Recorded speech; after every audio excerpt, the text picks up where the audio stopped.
ಲಕ್ಷಾಂತರ ಜನ ಇರೋಷ್ಟು ವಿಧಾನಗಳಿದೆ ಅಂತ ನಾವು ಅರ್ಥಕೋಬೇಕು. ನಾವ್ಯಾವುದು ಯಾವಾಗ ನಮ್ಮದೇ ಶ್ರೇಷ್ಠ ಅನ್ಕೋತೀವೋ, ನಾವು ಹೊಸ ಒಂದು ಉಪಾಯ ಅಂದರೆ ಹೊಸ ಒಂದು ಮಾದರಿನ ನಾವು ಕಲ್ತ್ಕೊಳ್ಳೋವಲ್ಲಿ ಎಡವ್ತೀವಿ. ನಮ್ಮದೇ ಶ್ರೇಷ್ಠ ಅಂತ ಅಂದಾಗ ಬೇರೆ ವಿಧಾನನ ನಾವು ಬರ್ಮಾಡ್ಕೊಳ್ಳೋದ್ರಲ್ಲಿ, ಎಕ್ಸೆಪ್ಟ್ ಮಾಡ್ಕೊಳ್ಳೋದ್ರಲ್ಲಿ ನಾವು ಎಡವ್ತೀವಿ. ನಮ್ಮದೇ ಶ್ರೇಷ್ಠ ಅಂತ ಅಂದ್ಕೊಳ್ಳೋದು ತಪ್ಪಲ್ಲ, ಬಟ್ ಬೇರೆದನ್ನ ನಾವು ಸ್ವೀಕರಿಸದೇ ಇರೋದು ತುಂಬ ದೊಡ್ಡ ತಪ್ಪು. ನಿಮ್ಮ ಮನೆಯಲ್ಲಿ ನಿಮ್ಮ ಹಿರಿಯರು, ನಿಮ್ಮ ಎಲ್ಡರ್ಸು, ನಿಮ್ಮ ಸಿಬ್ಲಿಂಗ್ಸು ಎಲ್ಲ ಉಪದೇಶ ಮಾಡೋದು ನೀವು ನೋಡಿರ್ತೀರ.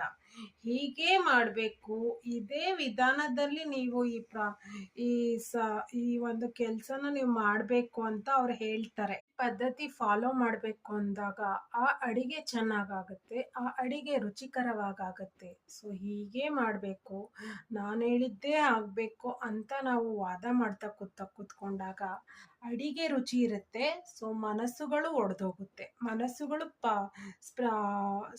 ಸ್ಕ್ರಿಟಲ್ ಆಗುತ್ತೆ. ಇದರಿಂದ ನಾವು ಪ್ರತಿಯೊಬ್ಬರ ನಿಲುವನ್ನು ಕೇಳಬೇಕಾಗತ್ತೆ, ಪ್ರತಿಯೊಬ್ಬರ ಅಭಿಪ್ರಾಯಕ್ಕೂ ಬೆಲೆ ಕೊಡಬೇಕಾಗತ್ತೆ. ನಾವು ಯಾವಾಗ ನಮ್ಮದು ಶ್ರೇಷ್ಠ ಅಂತ ನಾವು ವಾದ ಮಾಡ್ತಾ ಹೋಗ್ತೀವೋ, ಮತ್ತೊಬ್ಬರ ಅಭಿಪ್ರಾಯಕ್ಕೆ ನಾವು ಕಿವಿ ಕೊಡಲ್ಲ. ಕಿವಿ ಕೊಡದೇ ಇದ್ದಾಗ ನಮಗೆ ಜ್ಞಾನ ಬರಲ್ಲ. ಕಿವಿ ಮುಚ್ಕೊಬಾರ್ದು. ಆವಾಗ ನಾವು ಸ್ಟ್ಯಾಗ್ನೆಂಟ್ ಆಗೋಗ್ತೀವಿ, ನಮಗೆ ಒಂದು ಡೆವಲಪ್ಮೆಂಟ್ ಇರಲ್ಲ, ನಾವು ಬೆಳವಣಿಗೆ ಆಗಲ್ಲ, ಪ್ರೋಗ್ರೆಸ್ ಆಗಲ್ಲ.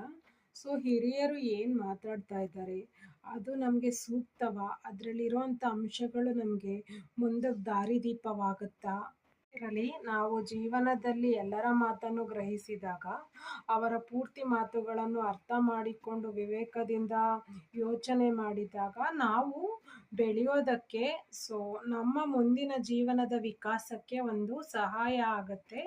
ಸೊ ಇದರಿಂದ ವ್ಯಕ್ತಿತ್ವ ಬೆಳೆಯುತ್ತೆ, ವ್ಯಕ್ತಿಗತ ಸ್ವಾತಂತ್ರ್ಯ ಬೆಳೆಯುತ್ತೆ.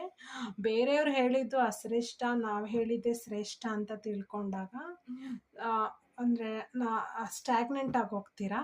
ಸೊ ಎಲ್ಲರ ಮಾತನ್ನು ತೆಗೆದುಕೊಂಡು ನಿಮಗೆ ಬೇಕಾದ ರೀತಿ ಒಳ್ಳೆಯತನದಿಂದ ವರ್ತಿಸಿದಾಗ ನೀವು ಅತ್ಯಂತ ಪ್ರೋಗ್ರೆಸ್ ಆಗ್ತೀರಾ, ಅತ್ಯಂತ ಪರಿವರ್ತನೆ ಆಗುತ್ತೆ ನಿಮ್ಮ ಮನಸ್ಸಿನಲ್ಲಿ ಮತ್ತು ನಿಮ್ಮ ಕಾರ್ಯ ಕ್ಷೇತ್ರದಲ್ಲಿ. ಇಷ್ಟು ಹೇಳ್ತಾ ಸುಮಾ ಡಾಟ್ ಚುಮ್ಮಿ ಚಾನಲಿಂದ ಸುಮಾ ಮುಗಿಸ್ತಾ ಇದ್ದೀನಿ. Thank you.